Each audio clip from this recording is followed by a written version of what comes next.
पुढे जाऊयात बातमी राजकीय वर्तुळातली।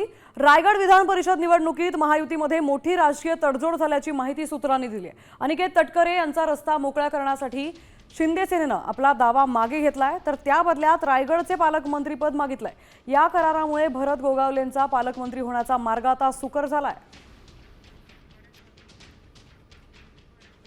आपले प्रतिनिधी भरत मोहोळकर आपल्या सोबत जोडले गेलेत। आता भरत, राष्ट्रवादी आणि शिंदे सेनेत रायगडसाठी मोठी डील झाल्याची ही माहिती मिळते।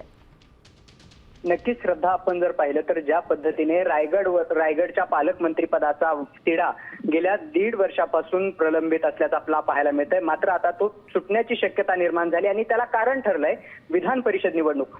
कारण की विधान परिषद निवडणुकीसाठी कोकण मतदारसंघ, रायगड, रत्नागिरी आणि सिंधुदुर्ग या मतदारसंघातून अनिकेत तटकरे हे इच्छुक आहेत, सुनील तटकरे यांचे चिरंजीव। तर दुसरीकडे भरत गोगावले यांचे चिरंजीव विकास गोगावले हे सुद्धा इच्छुक आहेत। मात्र आता या दोघांमध्ये जो तिढा आहे हा सुटण्यासाठी भरत गोगावले यांनी एक महत्त्वाची मागणी राष्ट्रवादी समोर ठेवलेली आहे, ती म्हणजे रायगडच्या पालकमंत्री पदाचं जो पालकमंत्री पद आहे ते आम्हाला मिळावं, तरच आम्ही कोकण मतदारसंघावरचा दावा सोडू, अशा पद्धतीची जो करार आहे तो भरत गोगावले यांनी केल्याचं पाहायला मिळतं। आणि एकंदरीत या कराराला राष्ट्रवादीकडून ही मान्यता मिळाल्याने एक प्रकारे भरत गोगावले यांच्या पालकमंत्री पदाचा मार्ग मोकळा झाल्याची माहिती सूत्रांनी दिली आहे।